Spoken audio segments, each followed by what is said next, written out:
Welcome to Paths of Practice. And the whole point of doing this workshop really is to dive into this daily spiritual practice, which I know all of you have already.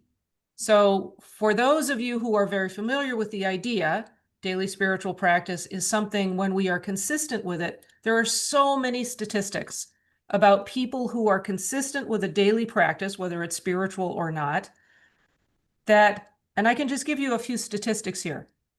People who are persistent, organized, and disciplined live 11% longer. So if you lived for 100 years, you'd live another 11 years. That's pretty good. That you are lower blood pressure, fewer psychiatric conditions. You're not all going to go crazy. Good. Yay. You have a lower risk of diabetes and heart or joint problems. And the list goes on. I mean, that's kind of in terms of a lot of medical stuff, but we know spiritually, all of that can be translated into how does this affect your life day to day? When you have a spiritual daily practice and you are consistent in tuning into God at the start of the day, and I'm just going to mute people who are unmuted so that I can have a clean recording. So thank you. If you notice that you're unmuted, just go ahead and mute yourself for now. People who have a consistent daily practice have better health, have more balanced thought, and have better relationships as a result of that. So your relationships are better, tend to make more money because they have better jobs, because they're more disciplined in thought. Everything stems from thought. Our human experience is a reflection of our human consciousness. So if human consciousness is disciplined and ordered and in a consistent way of being that is good, you're going to have a better life. So I'm going to just share my screen ever so quickly because I can. And I'm going to go to the next slide. So here's our roadmap for today. We're going to ask ourselves why we want a daily practice. So those of you who already have one, why do you want to look at it again? Why do you want to refresh it? Those of you who have one that you really love, maybe examining parts of it that you want to update or switch out. We have looked at why the evidence as to why it matters. We're going to do the worksheet in kind of sections so that we're not doing it all at once through the framework up, in, out, look up, look in, look out, which many of you know because you're part of the community. And then we're incorporating the 7 questions. I'd love to, if we have time at the end, hear some of your wins from your practice.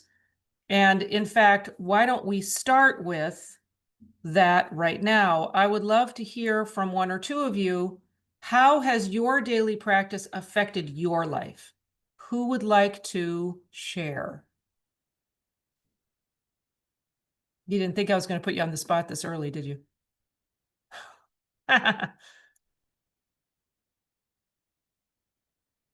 Nobody's going to be brave?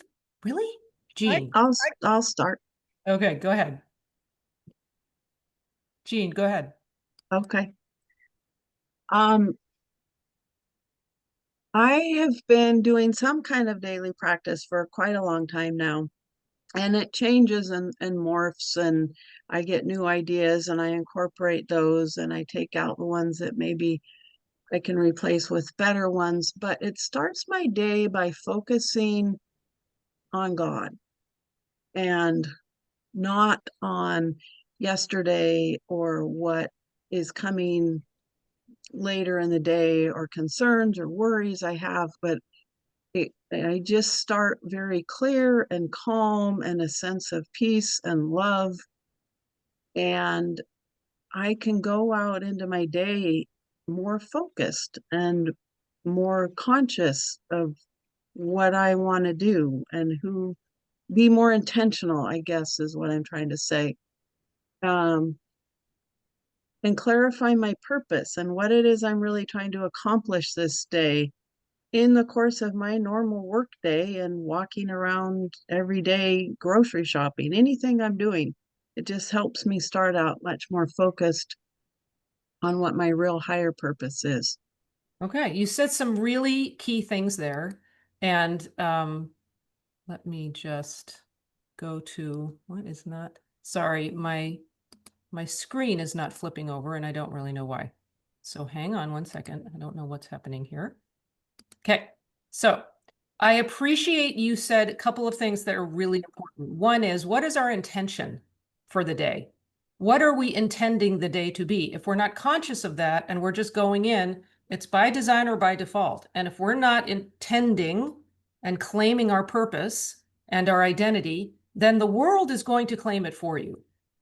And you're going to be sorely disappointed because the world has very low expectations and standards for who you are. So we don't want to just leave it to default to what the world is saying. We actually want to be very purposeful and have the intent of knowing who we are. So this is the look up, look in, look out. So one of the things that, and Sean, I saw that you were unmuted as well. Did you want to share or were you just unmuted? I could. You don't have to. I No, just saw that you were unmuted. I was gonna tell a win, and then I remembered, oh geez, I told this in this in our community meeting. And then I thought, well, there are a couple people here who haven't heard it, so I got discouraged. Well, so is this, that's okay. Did you want to say anything about your daily practice being helpful in your life? Because that's kind of the question. Yeah, Okay. yes, obviously. Having the meeting for me is at 10:30 in the morning, the one that you provide. And I base my day, my week around those 10:30 meetings. It grounds me, it tunes me in.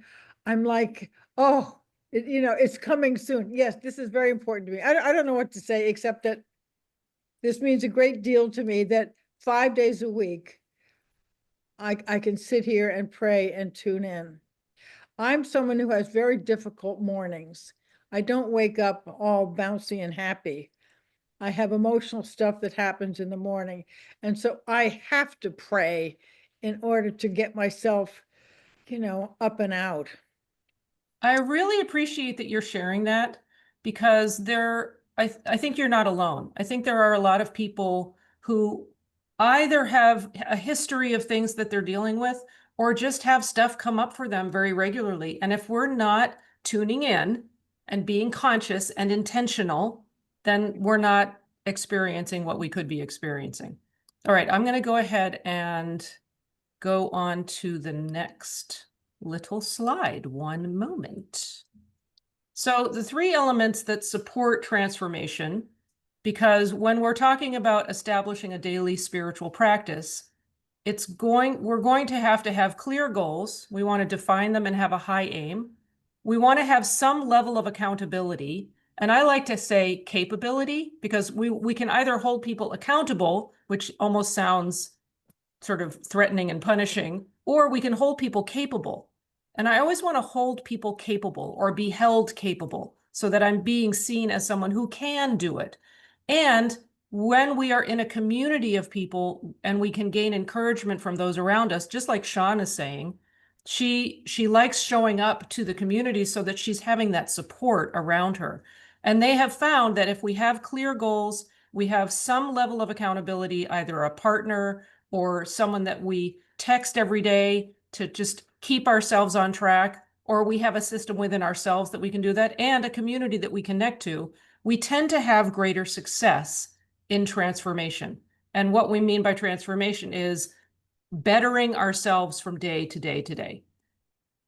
So the 7 points supporting success that we want to sort of think about, and we can go through this pretty quickly because this is general information that we know is beneficial. When you have a daily practice, you're going to have better clarity and focus, just like Jean was talking about. It boosts your decision-making ability because when you are spiritually in tuned and you have aligned yourself, which we'll go through in just a moment, you have something to measure against so that it's very clear what your decision is going to be. It reduces your stress and enhances peace because you have a clear path forward. It gives you a sense of resilience, meaning you're utilizing your inner strength over and over and over again, and you're not giving up. You have a better sense of emotional well-being, which fosters gratitude And as we know, gratitude and depression cannot exist in the same place. We have a clearer sense of purpose, which actually drives motivation. It drives our way of being and going forward and doing divine acts of kindness and letting love have its good works. We feel a greater sense of community with those who are doing the same kind of thing. So that's offering support and, like we said before, accountability. And it gives us a place of creativity because we have something that's standardized in our life so that it gives us a foundation from which we have a springboard and we can be a little bit more fearless in what we're going towards and trying new things and feeling confident because we have a strong foundation under us. So the three essential elements of a daily practice are to look up to a power higher than us. And if you don't talk in terms of God, that's fine. Just look up to something larger than self, because it is very important to have built into our daily practice getting out of ourself. We don't want to go through the day just thinking about ourselves. We're on the planet for a reason. There's a purpose for our being, and it's not just for us to enjoy our own lives and not be connected to those around us. So looking up to something bigger than ourselves, looking into our true self based on how we've been created as a divine reflection. That looks like our individual consciousness being reflective of the divine consciousness. And then when we look out, we're looking out to take action on the knowing that we have just established, that we are being the expression of the divine, and we're seeing others as the expression of the divine. So looking up to a power larger than self.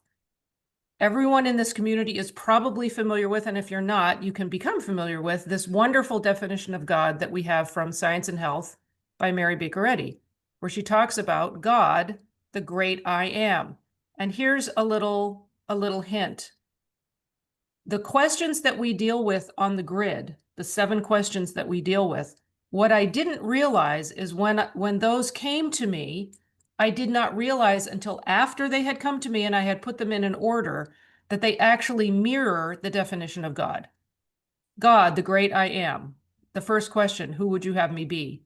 The all-knowing, what would you have me know? The all-seeing, what would you have me see? The all-acting, what would you have me do? It's like those first 4 questions are in the exact order of this definition of God.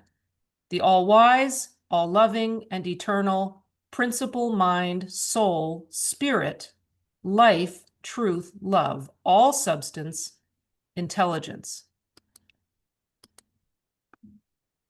Trying to stop the share. So, based on looking up to that higher power and knowing who God is, and I believe that everyone in this community knows that, there are a couple of other things we want to look at.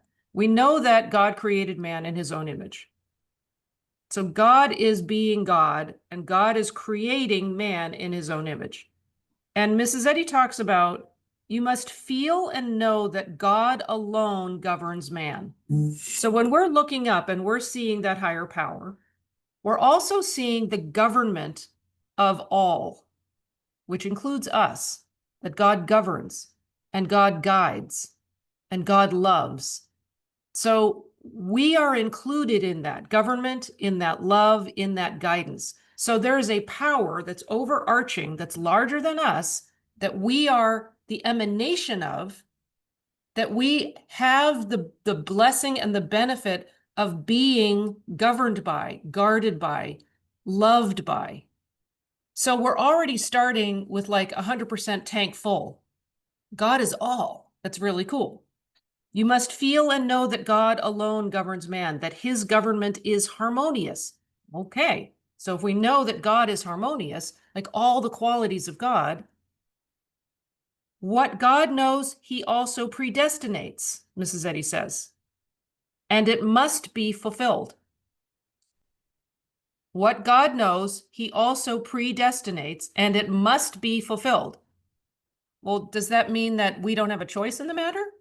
Or does that give us the promise that it's all good and we get to realize all the good as we go through our life? I have a couple more little quotes and then we're going to dive in. Growth is governed by intelligence. This is another quote from Mrs. Eddy. Growth is governed by intelligence, by the active, all-wise, law-creating, law-disciplining, law-abiding principle, God. And if you look at those, and I can share these collection of quotes when I share the recording, I can share these as well. That growth, that now when you think of growth, and you're talking in terms of our own transformation, because the only reason we're going to have a daily practice is because we want to grow. We want to be better every day. That's why we do a daily practice. So is there an idea of growth in there? Is there an idea of expansion in there? That we are expanding our sense of self as a divine reflection? Well, yeah, growth is governed by intelligence, divine intelligence, right? By the active, all-wise, law-creating, law-disciplining, law-abiding principle, God. That's a powerful statement. Governed by the divine principle of his being, man is perfect. Just like, here are these very absolute statements that we get. And this is the one from John that we all know, that, and ye shall know the truth, and the truth shall make you free. So given the allness of God, the perfection of God, the government of God, the all activity, all intelligent, all law disciplining, law abiding, all wise, and you take that and then you say, okay, in my daily practice, I'm going to go through 7 questions and I'm going to look up to that. So we are going to dive into the worksheet and do the look up part. I'm doing this differently than I've ever done it before, because I usually do the question and I go across. Right now, we're going to look at all 7 questions with just look up. So we're going to do look up, and we're going to look at the questions, and then we're going to sort of start look in. We're going to look at that. So I want you to be able to unmute when you start. Does everybody have their printout so that they can look at this? Yes, I hope, because otherwise it might be a little bit difficult. Where is the printout? It was sent, the download was sent, and I can actually put it on the screen if that would be helpful, if you don't have it. Why don't I Was put it it in on the this? email that you sent with? Yeah, there was a I big couldn't button find that that, so I had said, to register again. So there was a big button that said download okay. in the reminder email, so you can look at that. Hi, Pat, I hear your voice. So let me go ahead and share my screen, and I can share the, can I? Let's see. Hang on. I have Zoom windows in the way. I have it up here somewhere. No. No. There. Okay. So I don't know if you can see this very clearly. You see how many windows I have open. Here, I'll make it bigger. There you go. Is that good? Can you guys see that? Yes. You can see the chart? Okay. So when this is kind of the example. So when we're looking up, we want to be clear who God is and understand that I am at one with God, because what I'm doing is I am looking up, and I'm going to be, when I go through this chart, what we're doing is, here, I'm going to just stop sharing for a second. What we're doing is we want to look at our daily practice from the standpoint of, who do I want to be, as opposed to what do I want to do? Because being needs to drive doing, not the other way around. So who do I want to be is going to inform me as to what activities I want to include in my daily practice. Because if I'm just choosing activities because I think I'm supposed to, there's no connection to who am I being? What is my vision for me? And before we get to that, I actually want to ask you all a question. Why do you want to have a daily practice? And I want to take just a few moments for you to ask yourself that, and some of you may have done this already, but just take a minute or two to write down, why do you want to have a daily practice?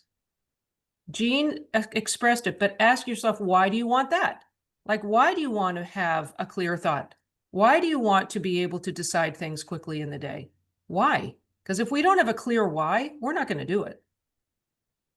So I'm going to do this with you. I'm actually going to get out pen and paper, and I want us all to take a moment, and I don't have music to play. I should have music to play while we're doing this. Take a moment and just ask yourself, why do I want to have a daily practice?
Notice while you're answering this question how large you are thinking.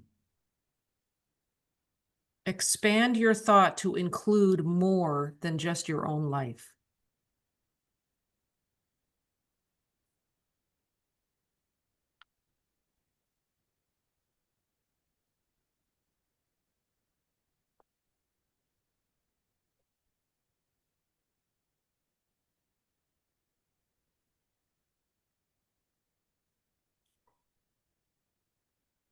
The other thing I would say, and sorry to keep interrupting, but be aware of thought being governed by societal norms, church norms, expectations from others, any outside influence, whether it be good or bad. This is meant to come from within you, not from outside of you. So if you're doing it because it looks good or because you're supposed to or you should, get rid of that stuff. We got to go deeper than that. This is not, I'm doing this because I'm supposed to do it. I'm doing this because this is something in my heart of hearts I am drawn to doing. And we got to find that. So dig deeper.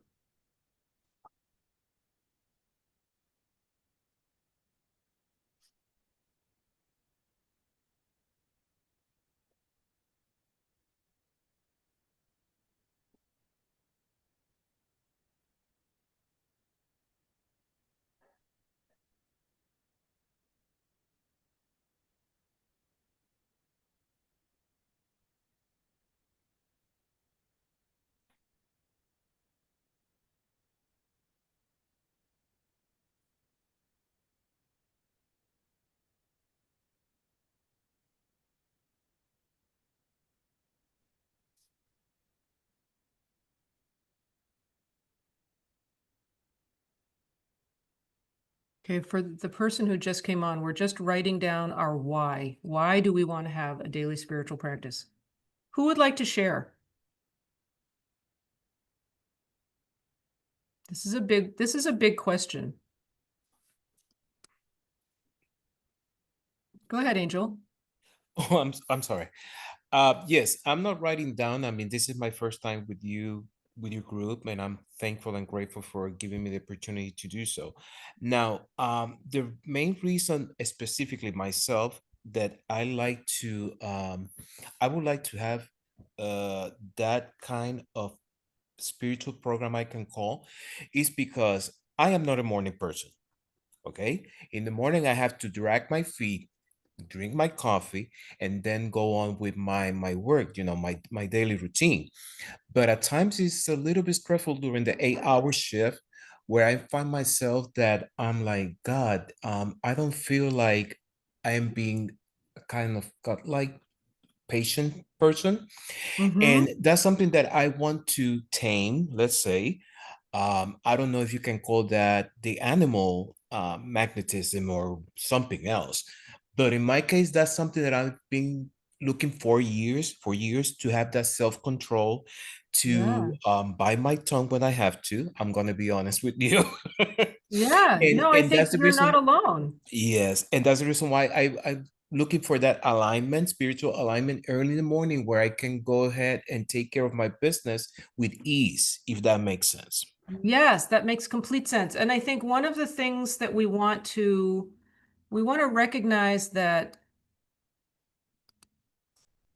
having a daily practice that really fits our life and is easy, in that maybe it's not easy to do because sometimes it's challenging and we want to be disciplined about it and all of that, but that it fits our desire.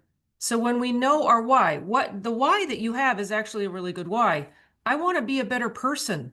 I want to be kinder. I want to be more disciplined. I want to bite my tongue when I need to.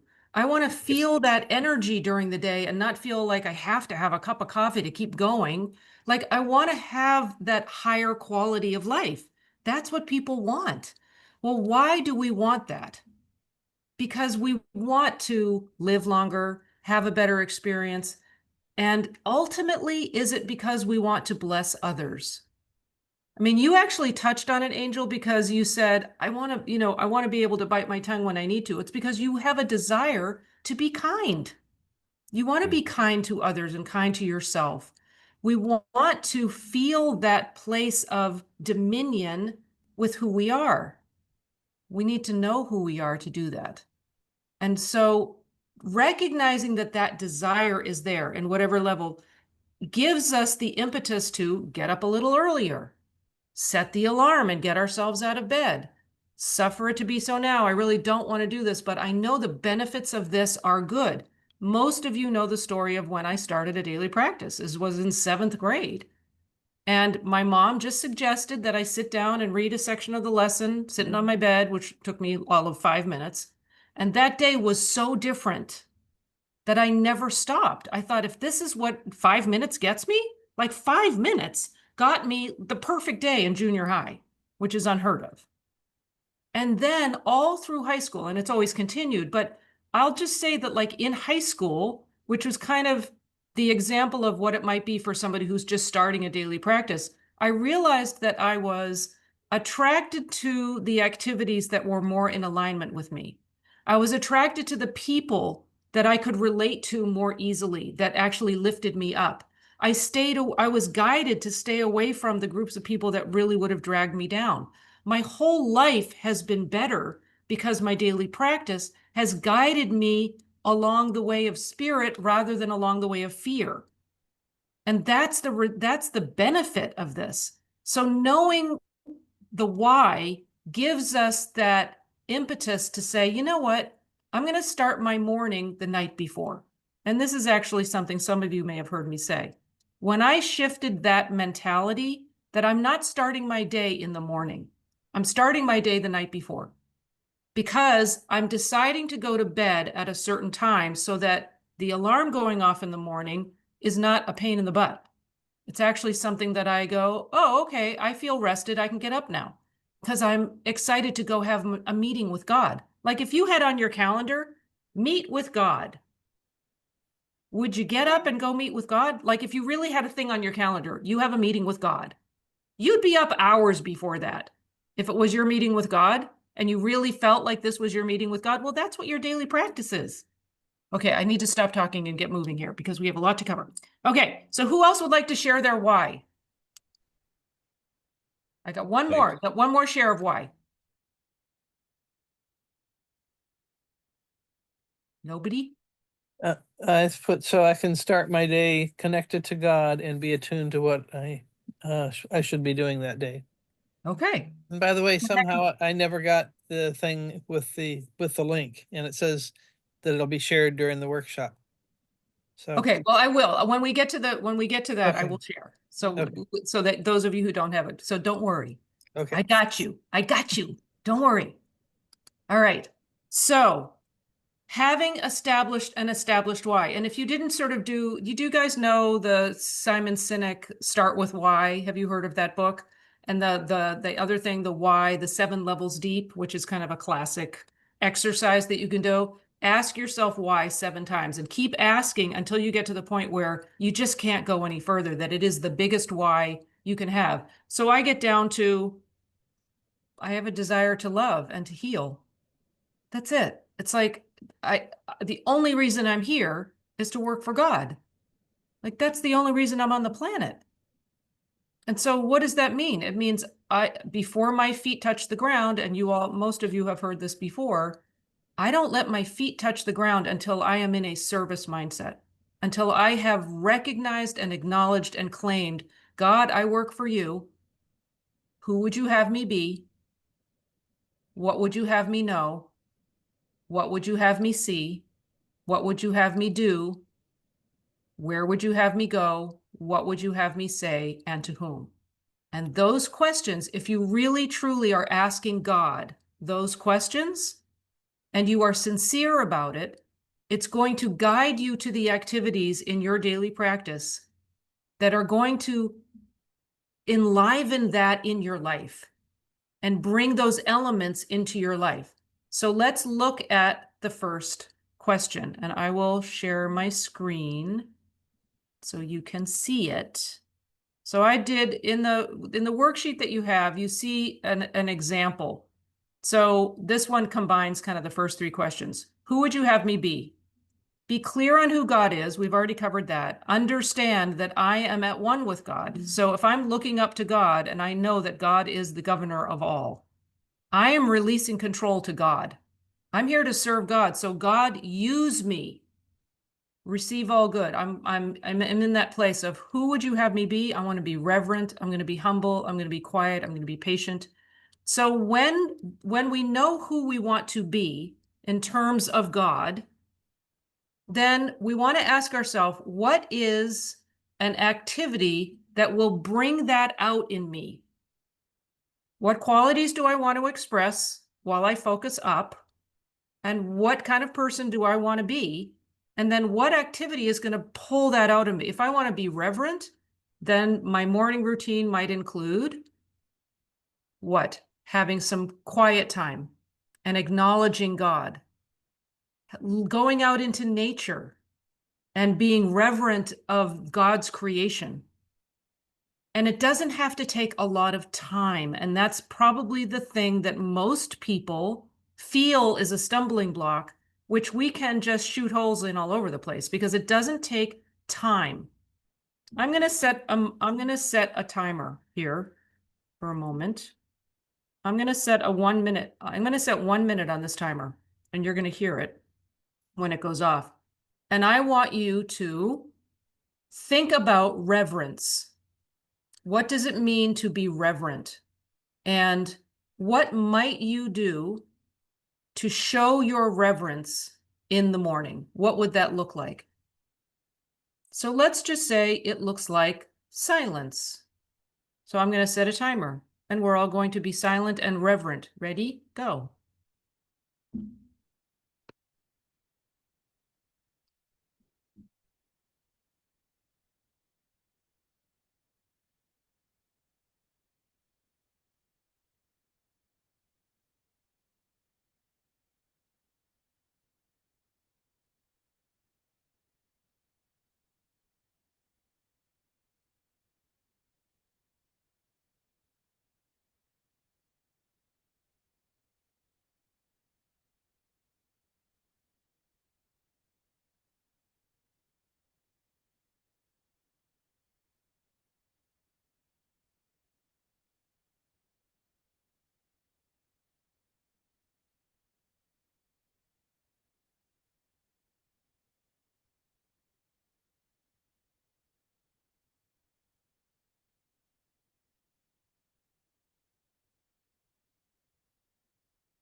Hey, I don't know about you, but that felt like a really long time.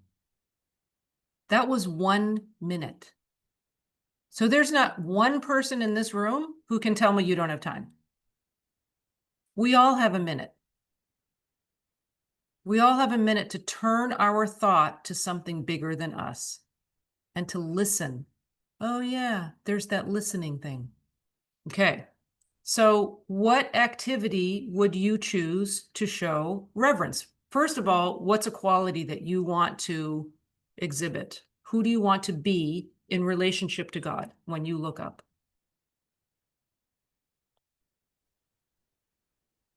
Go ahead, Sean. Just call it out. Well, I have something I do this morning, which I found very, You're getting feedback. I'm not sure why. no, either. I call it, I sit plain, and I just say, okay, God, I'm just gonna sit with you now. And I have no agenda, I have no plan, I have no question, I have no prayer. I'm just gonna sit with God now. And I found this very comforting. It's so simple. I'm just gonna sit with God. And maybe I'll sit there for 2 or 3 minutes and something will occur. But a sense of satisfaction and peace. It's just a very simple practice that I have taken on in the mornings. Well, I love that. And I would actually, there are several It's things like, that here I I am. would, I'm sorry to interrupt. It's like, here I am. Just, yeah, I am, it's Father. that be still and know that I am God. Oh, yes. Be still and know who God is, but also know that I am the reflection of God. So you are one with God. You are one with the divine. You can't escape it. So taking a moment, like even a minute, even half of the time that we just took, to just acknowledge the allness of God, the allness of good, the allness of love, of truth, of principle, that this governing, guiding force is present in our life. So just acknowledging that we are one with that and that we are being guided. And as you said, Sean, it brings a sense of comfort. Like, oh, God's got my back. I'm not doing this out here by myself. When I feel stressed about something, I can turn to the comforter that is with me all the time. But if we don't acknowledge that in the morning and we don't remind ourselves of that, we tend to pick up our phone, get scrolling, or get rushing in our day and all the to-dos and the schedule, and oh, I got to get to work and I got to make breakfast and I got to, like, all the doing overtakes the being. So we got to like stake a claim for the being. Who do I want to be in relationship to God? I live alone, and that means that means I'm responsible for everything. Yeah. And that can feel, it does feel overwhelming at times to me. I have to schedule every trip. I do this. Whatever happens, I got to do it. And so my sitting with God means, oh, phew. He's with me. Yeah. It It takes the pressure off. takes the pressure off. Definitely. I need All that. right. So let's keep going on this. What would you have me know? And what I want you to do is on the page where we see the blanks, I want you to write in what is the activity that will bring out that way of being. So if I know that I want to be reverent, I might sit in silence. If I know I want to be humble, what's an activity that would humble me? What's an activity that would humble me? When I sort of look up to God, I think this was a Denzel Washington thing. He said he always puts his slippers under his bed at night so that when he gets up in the morning, he goes to his knees to get his slippers out. And he, in the act of doing that, is reminded to be humble. So that's the kind of thing we're looking at. It's something that's called habit stacking. James Clear and Atomic Habits. Those two books are actually all about that kind of how we can build habits on top of other things. So we want to build this mental discipline on top of something we're already doing. We're already getting up in the morning and going and brushing our teeth. We're already getting up in the morning and putting on our slippers. So Denzel put his slippers under his bed so he'd have to get down on his knees to get his slippers out. And oh yeah, while I'm down on my knees, I'm reminded that I am humbled by the presence of the divine. And I'm going to carry that way of being with me for the day. And that gives me that sense of comfort, that sense of there's a power larger than me governing and guiding me. I'm not doing this alone. So Just saying, for me, this is your day. That's very humbling for me. This yeah. is yours. Yeah. So is there something that would prompt you to say that every day? Maybe walking through the bedroom door, kind of going through a door, always, everybody says, let the Christ go before you. But as you go through a doorway, oh, this is your day, God. Or as you go out the front door, this is your day, God. Like building into your morning routine things, activities that prompt ways of being and ways of thinking, so that you are consistent in doing it because the activity is prompting the thinking. And why are we choosing the activity? Because we want the way of being, not because we want the activity. It's because we want the way of being. I have a desire to be disciplined. I know discipline is a friend for me. So what do I choose to do that expresses discipline? I choose to go to work out every morning. Either I go running or I do a workout with weights or I do a little video or something, but I put myself, so I get up and I get on my workout clothes before I even have a chance to think. Why? Because I don't want anything to get in the way of expressing discipline. So I put myself into a position of expressing it. I don't leave it up to, well, do I feel like it? I don't know. I don't really feel like it. I'll talk myself out of it. It's like, that's not an option. So it's kind of like when you're bowling and you have those bumpers along the gullies on the bowling alley, the gutter in the bowling alley. Like you can't bowl a gutter ball if there's little bumpers there. Like when a little kid is learning how to bowl, they put the gutters up. They put the bumpers up. So you can't your ball won't go in the gutter. It's like you got to do that for yourself. Scaffold yourself with the activity so that you're scaffolding your way of being that you have a desire for. Does anybody have a question about this? Because this is kind of the basic concept of the whole chart. Does anyone have a I don't have a question? question, but I have a comment Yeah. I'd like to share. Kind of going back to the time thing, I found when I first started doing this that I didn't feel like I had time to do it. But somebody brought to my attention, similar to you just did with the 1 minute, can you give that much? Or when you're brushing your teeth, can you dedicate that amount of time to talking to God? And so when my heart was really in line with, I really wanted that, and that my desire was that, over time, God multiplied my time. And I Yes. found I had more time to Yes. do it. Yes. There's, we know what happened in Mrs. Eddy's household when people said they didn't have time. She said, okay, get up and pray another hour in the morning. So I think somebody was it was Judge Hannah, maybe. He was praying 4 hours in the morning. This was after he'd had like 3 different heart attacks or deaths or whatever it was. She raised him from the dead was like 3 times. It's like, okay, guess you need to pray a little bit more in the morning. So he's like praying for 4 hours and everything was getting done. The more time we put into our spiritual practice, the more quote unquote time, the more efficient we're going to be, the more resilient we're going to be, the healthier we're going to be. It's like every aspect of our life rises. Who doesn't have time to do that for themselves? Like it really comes down to, do you love yourself enough to give yourself that gift? Because God's giving you that gift every day. Do you love yourself enough to put aside whatever space and time is needed? There are several elements that I would highly recommend as being very helpful in a daily practice. One is getting into nature. One is spending time in silence and practicing listening, because you are being guided. And if we're not practiced at listening, we're not going to hear that still small voice. And one is, reading and or writing spiritual content of some sort. reading the Bible lesson, reading Science and Health, reading some inspiring. It doesn't have to be those books. What is inspiring to you?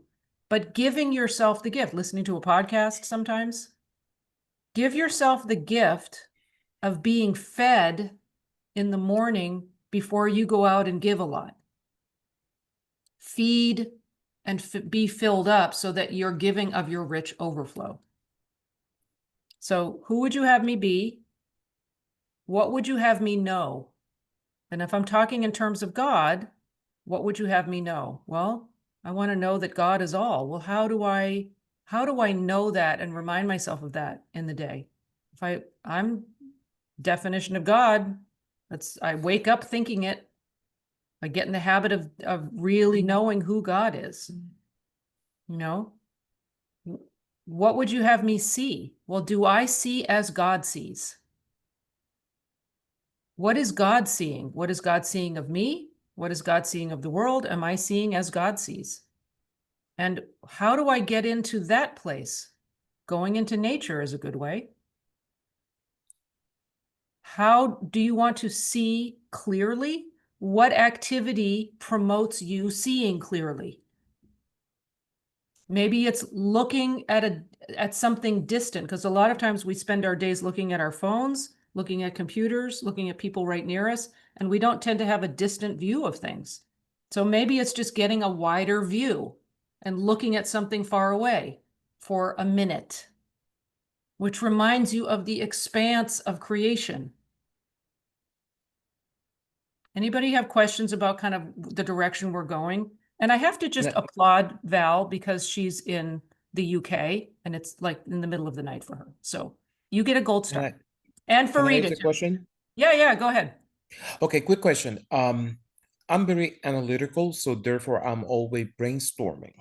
Yes. Okay, but correct me if I'm wrong, then what you're trying to say here, and again, correct me if I'm wrong, that we can mix physical activities with our spiritual, how can I say, trying to start the day more spiritually. We can mix, like example given, a spiritual diary, kind of, or Yes. like you say, go to nature. So that is considered Yes. also part of that, trying to Yes.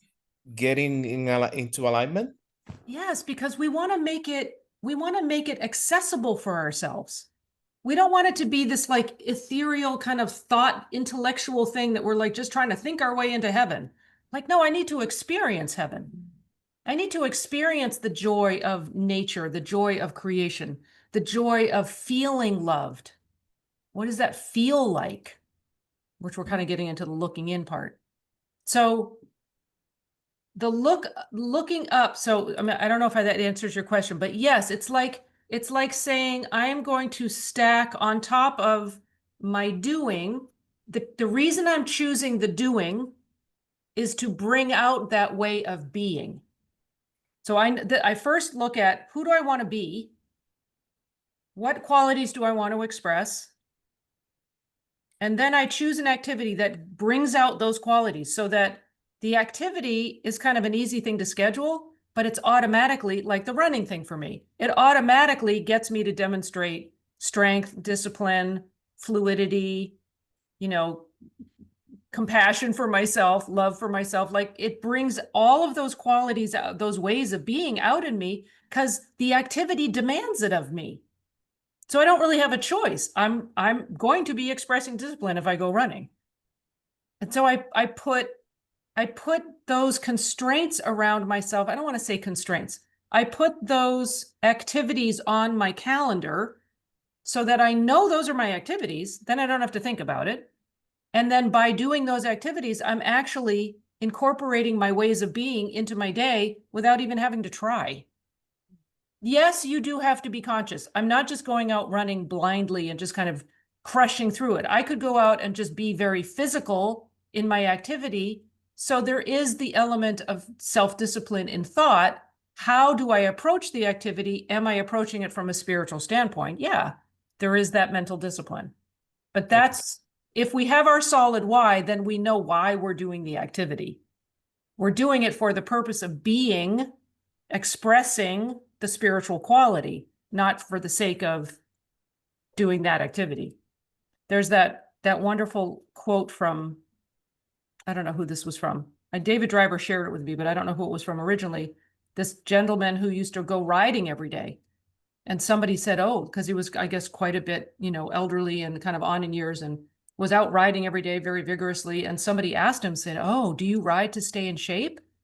And he said, no, I ride because I'm in shape. It's like the activity is not the thing that's making us that. The activity is the opportunity for us to express it. Because we already include all of these qualities. So the activity is just bringing it out. And that's kind of a cool thing, because then we are holding ourselves capable. Okay. Thank Who you. would you have me be? What would you have me know? What would you have me see? What would you have me do? Where would you have me go is a very interesting one, because we are looking to God to say, where would you have me go? And thine ears shall hear a word behind thee saying, this is the way, walk ye in it, when ye turn to the right and when ye turn to the left. One of my favorite quotes in the Bible. And trust in the Lord with all thine heart and lean not into thine own understanding. It's like, I am turning to God to be guided, to be led. So what activity am I going to choose that is putting me in that place of listening? Well, for me, it's sitting in silence. And really, like Sean said, it's setting aside time. And I generally do kind of what I call horizontal meditation. It's because I wake up before my alarm goes off, like every day. So I lie in bed before I get out of bed, and I do many, many things before my feet touch the ground. One of them is really tuning in and listening and being very present to what am I hearing of the divine message right now, and building that into my day. So before my feet touch the ground, I'm listening to God already. Well, if you're not in the habit of doing that, what activity might get you in the habit of doing that? Maybe it's setting 2 alarms in the morning. One alarm to start your horizontal meditation, start your turning thought to God, and one alarm for getting out of bed. I can't even tell you how many alarms I have going off in the morning. Many. Probably at least 10. All different times of the morning. Setting alarms on we have these wonderful little tools called cell phones. Let's use them for something actually productive. One of the things that we'll get to that. So is everybody clear about the first column, the look up part? Having our relationship with God solidly in place. And then the last question is, what would you have me say and to whom? So if God is guiding you, you can, when you go out the door, make a habit of really, for me, it is that place of let the words of my mouth and the meditation of my heart be acceptable in thy sight, O Lord, my strength and my redeemer, which is that quote from the Bible. Let the words of my mouth be reflective of you, God. So what that might mean for me is remembering to pause before I speak. Remembering to just bow my head and close my eyes and take a breath, just a slight pause before I open my mouth, and just turn my thought and listen for a split second. Doesn't have to take a long time, but it's just having that before I open my mouth, just take a breath. So one of the ways you can do that, and this is a trick that somebody taught me recently, is to practice breathing in through your nose before you speak, because it slows you down. So little tricks like this, it's like, and when I do that, I'm thinking, okay, I'm pausing and I'm listening for that voice from God. I'm listening for the idea, the divine idea that's going to be expressed. And it's not just the false ego, me talking running my little mouth off. So closing my mouth, breathing through my nose gives me that pause. It gives me that reminder. And then I speak. Do I do it all the time? No. But do I have it written down as one of the things that I can do that will put me into the place of what I'm thinking? Yes.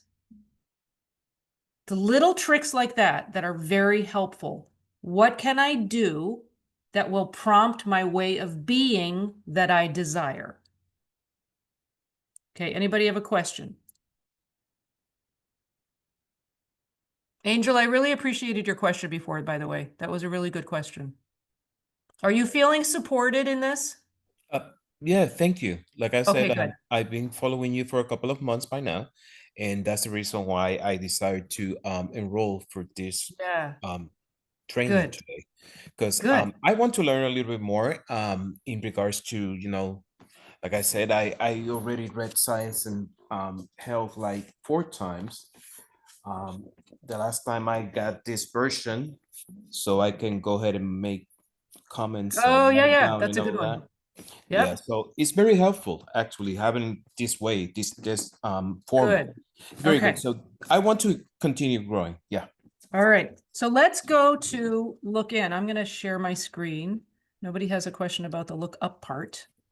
Hang on. I'm going to see if I can do this quickly. I don't know if I can. Okay. Do you guys see that look up? And now look in. Do you see that screen? Somebody say yes. I can't see you. Yes. Yes. Okay. Yes. Thank you, Sean. Okay, good. Who am I and who is man? The kingdom of God is within you, right? We know this. The scriptures inform us that man is made in the image and likeness of God.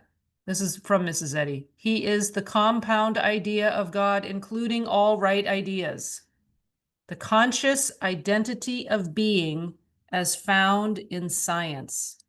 And that is the conscious identity of being as found in science. So when we look in, be still and know that I am God. I will be exalted among the heathen. I will be exalted in the earth. Mrs. Eddy says the admission to oneself that man is God's own likeness sets man free to master the infinite idea. It sets us free. The admission to oneself. We don't have to admit it to anybody else. We just have to admit it to ourselves. Admit to yourself that you're God's own likeness. I mean, you know me, I am a fan of being so comfortable with that idea that we are willing, doesn't mean you have to, but you're willing to go stand on the rooftop naked and say, I love who God created me to be. I love who I am in all humility, not in a place of ego. The admission to oneself that you are made in God's own likeness sets you free to master the infinite idea. That is just like, that's a mind-blowing statement. So what does that mean for us in our daily practice? What does that mean for us? I'm going to go a couple of more quotes. Reflecting God's government, man is self-governed. If we know that we're the reflection of God and we are reflecting God's government, we are self-governed. And it's not something we have to impose on ourselves. It's something that we are expressing from the inside out. Because we know who we are and we know that we are the reflection of the divine. So it is a very natural extension of our identity. It's not something we're imposing on ourselves because we think we need to or we should. The pile of shoulds needs to go away. We're not dealing with a pile of should. Little joke there. We're not dealing with a pile of should. We are grateful to be the expression of God, and we can't wait for that to be expressed in our day. It's a really cool thing. At all times and under all circumstances, overcome evil with good. Know thyself, and God will supply the wisdom and the occasion for the victory over evil. It all stems from knowing yourself and admitting to yourself who you truly are. So that's the work of the looking in part, is know who you are as a reflection of God. Claim it in the morning. Identify yourself rightly. Read the definition of man. One of the things of knowing yourself, maybe it's just what would you have me know, God, when I'm looking in? If you look at your chart and you're like, who would you have me be? I'm going to be the reflection. Okay. I'm going to know that. What would you have me know? I'm going to know that I'm the reflection of God. Well, I'm not going to know who I am unless I know who God is. So if I don't know who I am and I can't admit to myself that I am the reflection, I better be putting a little bit of time into understanding who God is. Well, what does that look like? Well, it may mean that each morning, I don't know, there's 7 synonyms. Maybe each morning I pick a synonym and I write down 3 qualities for that particular synonym of God. Or I review the definition of God every morning and I claim the aspects of it and I put it in the first person. God, the great I am, the all-knowing. I am all-knowing as a reflection of God. God, the great I am, the all-knowing, all-seeing. All right, I am all-seeing as a reflection of God. I'm all-acting as a reflection of God. I'm all-wise. I'm all-loving as a reflection of God.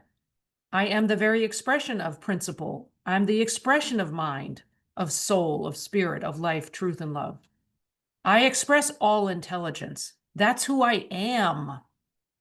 We got to get used to claiming the divine as our being.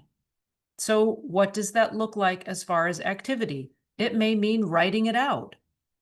It may mean journaling for a minute or 2 and just claiming, making statements, admitting to yourself what you know of yourself. It may mean taking an hour and sitting down and writing out your spiritual your spiritual biography, which is identifying yourself spiritually. We have all different little tricks we do in our community, but all of those kinds of things, it's like, what am I going to put the time in? It's more effort than time. Am I going to put the focus? I'm going to give it focused attention to do that. He who gains self-knowledge, this is a quote from Mrs. Eddy, self-knowledge, self-control, and the kingdom of heaven within himself, within his own consciousness, is saved through Christ truth. Well, how does Mrs. Eddy define the Christ? The divine influence ever present in human consciousness.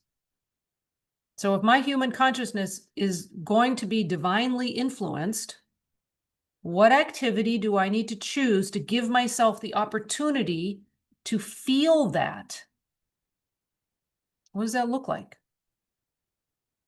Maybe it's listening to a spiritual podcast. Maybe it's reading out loud to myself so that I'm hearing words of wisdom and words of spirit. Maybe it's tuning into a preacher that I really like. Excuse me. I had to look at a bright light to make that happen.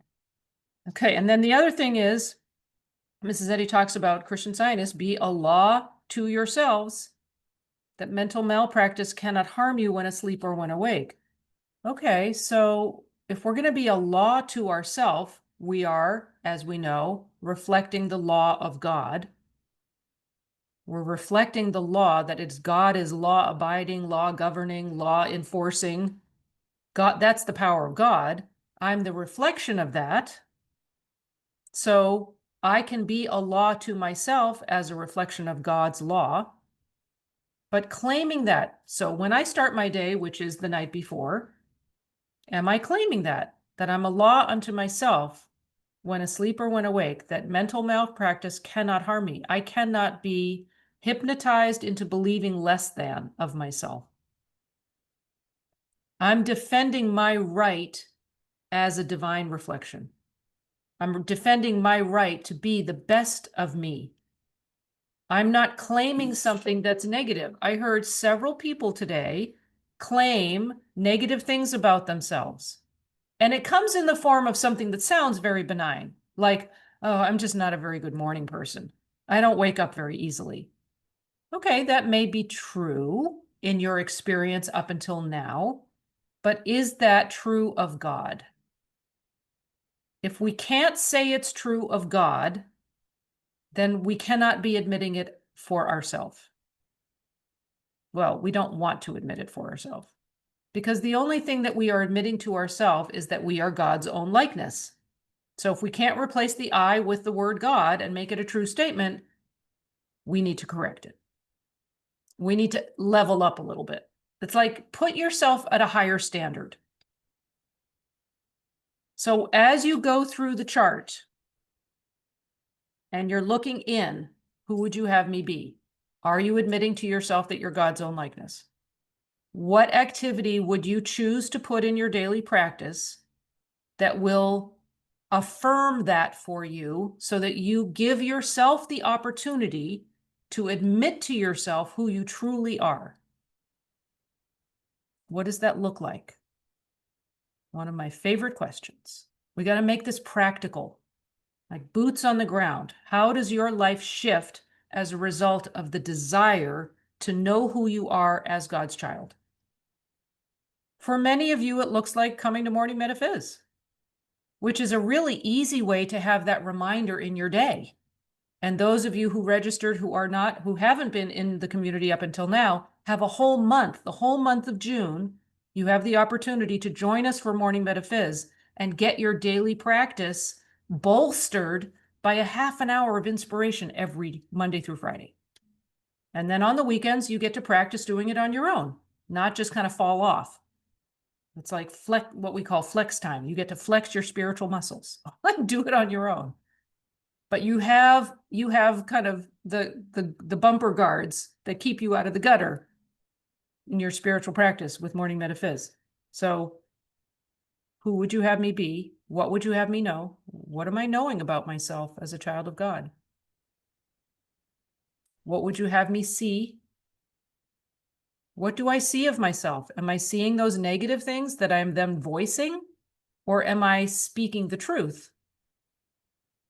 Who has a negative thing that they have always kind of accepted about themselves and they just kind of figure, oh, that's just the way it is. Like, oh, I'm just not a morning person. Oh, it takes me a long time to wake up in the morning. Oh, I'm just not good at math. Right? You guys, you hear these familiar phrases that we've all heard before. Oh, I just, I'm not very disciplined. I just, I can never really control myself around sweets. If they're around me, I just eat them. I'm not very good at fixing myself meals. I don't know. I'm just kind of lazy. Like the list goes on and on and on. And we say these negatives like, hey, time out on that stuff. Knock it off. Like stop identifying yourself negatively. Challenge those thoughts because they're not your thinking. Like be aware. Be a law to yourself that you cannot be malpracticed by the negative thoughts that are suggesting themselves as you, and you just kind of blindly claiming them as who you are. It's like, no, that stops right now. No more of that. So, okay, I want to be more alert to the aggressive mental suggestions that are flying fast and furiously at me. Well, how can I be, what activity can I put in my daily practice that gets me to do that? Well, there's something called the list of 100 that everybody in this community knows. And if you don't know it, then you will learn it right now. Make a list of 100 things you love about yourself. 100 things, that's a lot. Yeah, it is a lot. And about 20, when you get stuck and you have to write 100, you're going to think twice about claiming all that negative stuff, because the only way you're going to get to 100 a lot of times is to write down some of the negative stuff you're so willing to claim about yourself and then reverse it and claim the positive that denounces the negative. So if you want to build into your daily practice a little activity that gets you to be alert to those negative things you claim about yourself, the list of 100 is a really good activity. And just take a couple minutes, write down 2 or 3 each day, write down 1 each day. So as you go through the chart and you're writing down these little activities that you can incorporate, or you're coming up with your own because you know the way of being that you're striving for, and you're thinking of an activity. If you don't think of an activity, pause and listen and let God tell you an activity that would support you. Like, God's here to help. Call a friend and say, I really want to be more disciplined. What could I do that would kind of get me to be more disciplined? I go right to God. I go right to the top. I just go to God. Say, God, what is it? It's like, well, I can offer to, like, if I want to be more active and more helpful, well, I can offer to do something that I don't really want to do. And then I'll offer to do it and put my word out there that I'm going to do it. I'm not going to break my word. So before I have a chance to argue with myself about doing it, it's like, no, I'll mow the lawn. I'll volunteer for something. No, I'll mow the lawn. You don't have to do it this time. And then I've given my word. I'm not going to break that. So then I'm going to be a little bit more unselfed that day because I committed to doing something unselfish.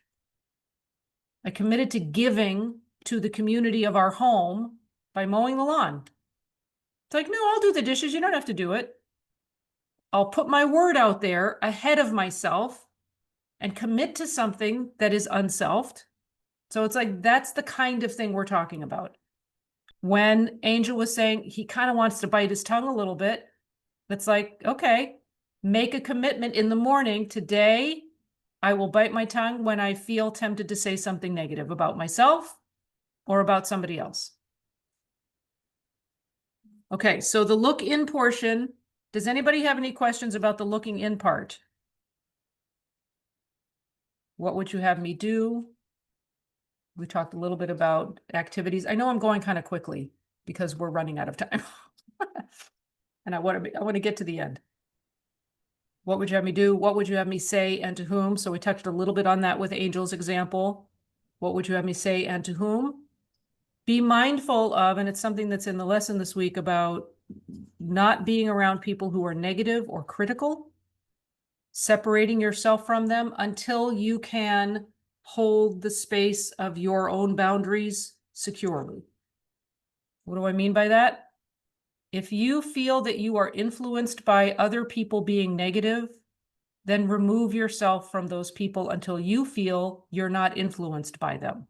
And you can maintain your sense of mental and spiritual poise, even if it's going on around you. Be honest with yourself about what your level of comfort is and your level of discipline is mentally. So one activity could be, I'm going to be honest with myself. That means if I feel like I'm getting sucked into a conversation that's negative, I'm going to commit to walking away from that. And I'm making that commitment in the beginning of my day before I even get into my day.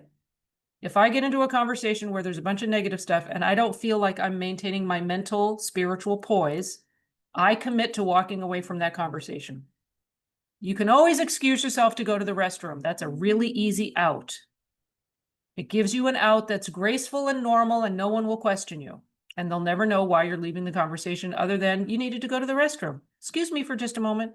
You can be polite and smiling and know exactly why you're doing it. Nobody else needs to know unless you want to tell them, but there's no need to. This is your conversation with yourself.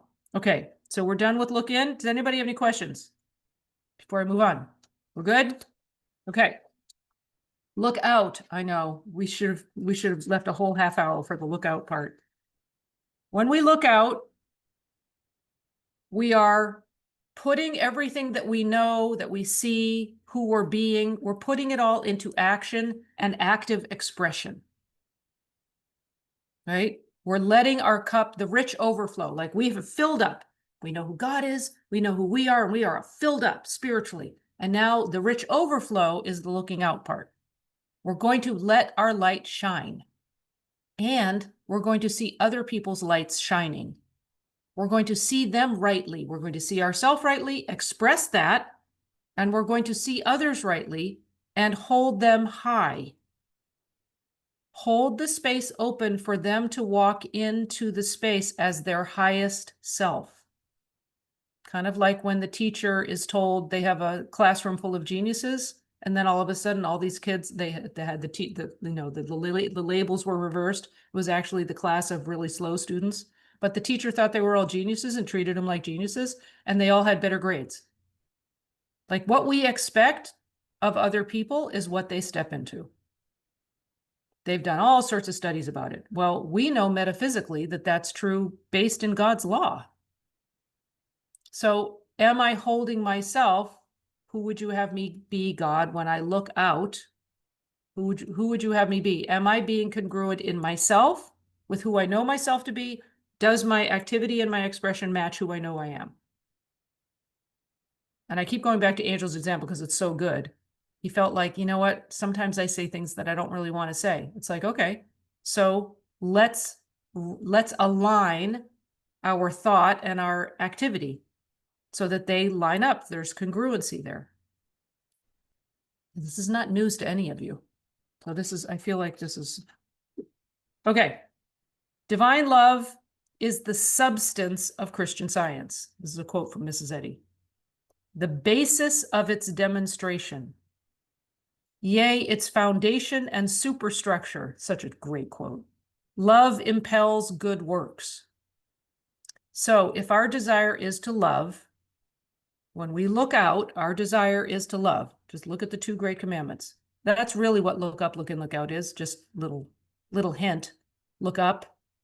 Love the Lord thy God with all thy heart and all thy soul, all thy might and all thy mind. Love thy neighbor as thyself. Love yourself. Love your neighbor. So it's the 2 great commandments. Look up, look in, look out. Just in the other order. So divine love is the substance of Christian Science. The basis of its demonstration, yea, its foundation and superstructure. So those of you who are architects or like architecture, you know that the foundation and the superstructure is all there is to the building. Love impels good works. So if love is the foundation and the superstructure, it's going to impel us to be more of the expression of the divine. So what does that look like in our daily practice? What does that look like? Committing to volunteering, committing to doing something for somebody else, making a commitment to, I'm going to text one person a day and just say something nice about them or tell them that I appreciate them.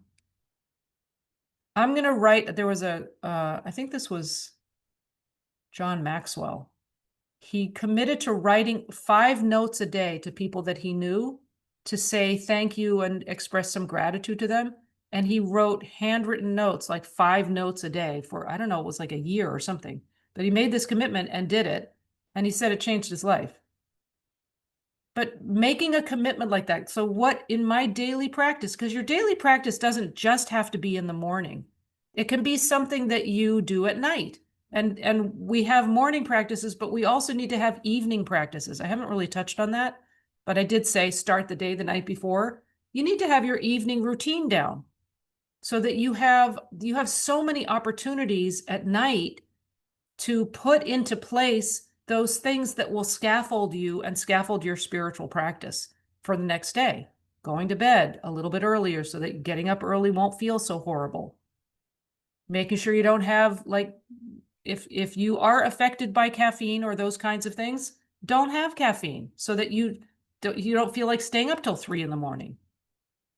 I mean, I don't do caffeine because I have a lot more energy when I don't do caffeine. People lean on it as an energy boost, and it actually is quite the opposite. And if you get off of it, you will realize that it's not. If you have prayed your way through that and it has absolutely no effect on you, good for you. I'm not quite there. So do what you need to do in terms of those kinds of things. If caffeine affects you, knock it off earlier in the day so you can get to bed. Like, be disciplined about those things. So make those commitments to yourself. If you need to write down, and that's why this chart is here, write down your desires so that you have it written down and you've designed your daily practice, and it can be all different times of the day. It doesn't just have to be in the morning. So that by the end of the day, you've done all the things that you committed to doing. Write them down. Make a checklist until you get into the habit of incorporating them into your life. That's why we have the next 30 days. The month of June, we have a 30-day stretch. So you have between now and Monday to get your daily practice nailed down, because you now have the structure to do it. Now you get to nail it down and really kind of be honest with yourself about what it looks like. And then we have 30 days to practice it together. And if you want to have like study buddies, contact each other, feel free to do that. And if you see somebody in the group, we at the end, we'll have a time to do that. And I hear in that year shall hear a word behind thee saying, this is the way, walking in it when you turn to the right and when you turn to the left. We already talked about that. Our proportionate admission, this is another quote, our proportionate admission of the claims of good or of evil determines the harmony of our existence, our health, our longevity, and our Christianity. Well, all of us want more health, longevity, and Christianity. So the proportionate admission of the claims of good or of evil. Remember we were talking about not saying negative things about yourself? So the admission to yourself that you're a real mess up and you're really not good at this and then you're not really good at that. And oh, I'm really like, oh, that we got to wipe all of that away because none of that is coming from God and none of it is who you are. So don't admit the negative stuff. So your proportionate admission of the claims of good or of evil determines the harmony of your existence. It's like, that's a pretty clear directive. So don't be admitting something to yourself that's bad. This is another quote, the best spiritual type of Christly method for uplifting human thought and imparting divine truth. The best way we can do this, imparting divine truth, uplifting human thought. That's what we're talking about here, uplifting human thought. The best way to do it, she gives us stationary power, stillness, and strength. Stationary power, stillness, and strength. Okay, so how am I incorporating stationary power, stillness, and strength in my daily practice? What does that look like? Stationary power.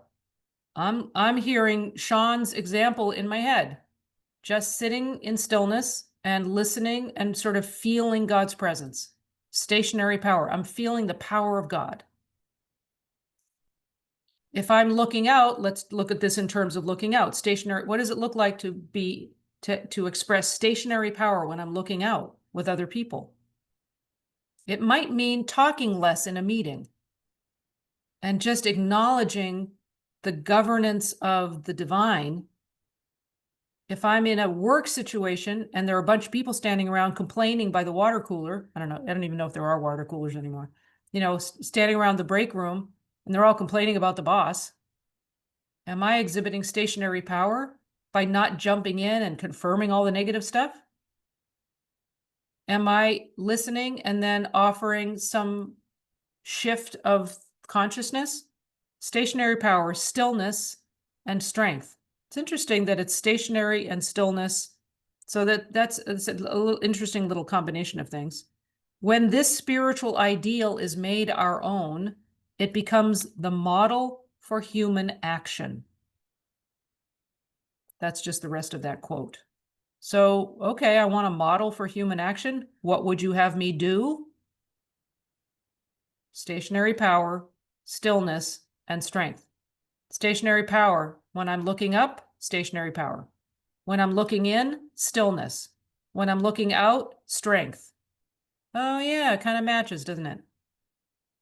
So what activity would promote each one of those things?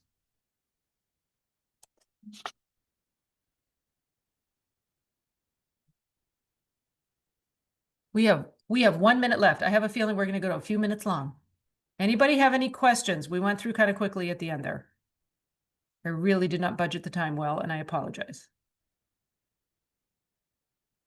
Feel free to unmute if you have a question or a comment or something. Everybody's good? Anybody have questions about the worksheet so that you can do it this weekend and you can feel comfortable doing it on your own? I want to make sure you feel supported. I still need it. So I need a link to Okay, it. you'll get it. You'll get it. If you look in your spam folder, Pat. I look is it at it every there? day. It's not there. Okay, well, we will talk. Yeah. Okay. I'll attach it again to the recording. Okay. I'll put it in the recording email, so you'll be sure to get that. And I can probably do that pretty quickly. Ross, were you raising your hand or just scratching your ear? I think you were just scratching your ear. Okay. Okay. All right. I'm going to go into gallery view for a real quick second here. Look at you guys. Hello, everybody. Emma. I haven't seen Emma. Emma, it's late for you. You're in Europe, right? Okay. I was thinking. And Farida, Emma's mom. We have connections here. So fun to see you guys. And Jane is next to Ross, so Jane's phone is, or iPad or something.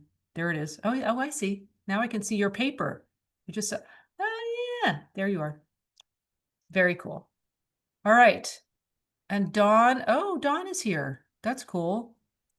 And Nagris. Nargis, am I saying that right? Nargis? How do you say your name? Nargis? Nargis, nice to see you. Are you familiar with all the things that we've been talking about? Or are you very new to all of this? Can you unmute? It may be hard for you to unmute. Let me see. I'm going to ask you to unmute. Because it looks like you're on a phone, maybe. There you are. I am familiar. Awesome. How do you say your name? Nargis. Nargis. Oh, so I got it fairly decently. I didn't butcher it completely. Nargis. Where are you from? Yes. I'm from Bombay, India. From Bombay. Well, it's very nice to have you. Thank you so much for joining us. I'm so Thank you. glad that Thank you're you. here. And I'm sorry that I didn't see that you were here before that. I only see a few people when I'm in the full view of the screen. So does anyone have any questions about the worksheet so that do you feel confident that you can fill it out in the way that will be most helpful to you when you're on your own? Yeah, Angel's nodding yes. Everybody's nodding yes. Okay. So, and I like Jean's doing the yes, the classroom thing. All right, so I have two things to remind you of. One is Monday, for those of you who have not been in Morning Metaphys who registered, you get a month of Morning Metaphys for free. Well, that's part of this. That's part of your bonus. So you will get, and you'll need to check your spam folder because sometimes it goes in there. You're going to get 2 emails in the morning with the Zoom link. And what you'll do is click on the Zoom link and come into Zoom, and the room opens about 10 after 7. I mean, you can come in earlier. There's not usually anybody there earlier, but you're free to talk amongst yourselves for the time. I come on right at 7:30 and then start the Morning Metaphys, which is just me delivering whatever God has in store for all of us that day. And I usually go till 7:30 to 8 Pacific time. And if you can't come live, which some people can't, you will get the recording every day. And on Mondays and Fridays, it comes out a little bit later because those are the days we have community right after Morning Metaphys. So the recording comes out a little later. Tuesday, Wednesday, Thursday comes out a little sooner. So I try to get it out as quickly as I can. And we're going to have a meeting on Monday, June 30th. So mark your calendars. Monday, June 30th. And I have not picked the time yet, but I'm thinking noon might be a good time. So it's not too late for those of you in Europe. I think let me just check and see if I have anything on the 30th at June. Wait, no, May, wait, we're going into June. Yeah, June 30th was all of a sudden I was turned around. So June 30th looks pretty good. So let's say noon Pacific time, June 30th. We will all get together and just have a quick sharing of our experience with our new committed daily practice. So that means you have homework to do between now and Monday. Get it dialed in for yourself so that you are really happy with what it is you're committing to. And I am a fan of commitment rituals. It sounds kind of wacky, but do something that marks the occasion for yourself. Maybe it's sitting down and having a warm, hot beverage. Maybe it's writing something in a journal. Maybe it's lighting a candle and just sitting and making the commitment silently to yourself. Maybe it's telling a friend or a pet or a plant that this is what you are committing to do. I do recommend stating it out loud. I do recommend writing it down. So maybe signing, once you've designed your daily practice, maybe signing the paper and dating it and saying, I commit to this practice for the month of June. What we know about new habits is that it takes, they say, 30 to 45 days for it to be ingrained to become a way of life. So this is why we are doing the Morning Metaphys for a month. For those of you who haven't been in it before, having that opportunity to be supported and scaffolded for a month so that you can build into your practice this way of being. Now, if everybody doesn't have Morning Metaphys down on their daily routine, you might want to write that down. That's like a really easy one because you don't really have to do anything but show up. You don't have to do anything but show up. You're given all of the stuff. Can I Okay. ask a quick question? Yes, of course. Because of the time discrepancy, you're Yes. Pacific, I'm Eastern. That's Yes. gonna be a little bit challenging for me. So I can send you or in advance after the month of practicing or? Oh, you mean the noon time is going to be, so that would be 3 o'clock your time. You'll still be at work. Yes, and I'm working most likely at that time. Yes. Is there, well, let me ask you this. Is there any opportunity to do like a late lunch that day so that you could take your lunch at noon? I can try to do that. Yeah. There's can try, probably, no guarantees. there's no guarantee. There's a way, Mhm. there's a way, there's always a way. When we Mhm. have the desire, and this is why understanding our why is really important. When we have the desire, we will make it happen. Okay. Right? And if you can't, Angel, it's not a problem. Don't worry. We can text back and forth or we'll have a communication or something. So don't worry. But if you have a desire and you want to be there, then there's a way to have it work out. You'll find a way. Like Okay. I have trust that you will find a way. And if noon doesn't work for a lot of people, we can adjust the time too. So I'm just kind of picking it out of thin air. Will that meeting be recorded? Because I'll still be in Wales at that time. Yes, but notice 8 there are PM. people from Wales who are here now, Pat. I know. I just, Okay, just saying. I don't know what I'm going to be doing then, but I'll put it Okay, out. yeah, no, that'll be recorded as well, and Okay. I'll send it out to everybody. So I do commend those of you on the other side of the pond who are here in all devotion. We have 2 from India, 1 from Wales, 1 from, who else? 1 from Germany. Is that where you are, Emma? Yeah. So you guys, serious gold stars, commitment. I appreciate you. All right. So June 30th, at this point, it's going to be at noon, unless I hear lots of people saying, I just can't do it at that time.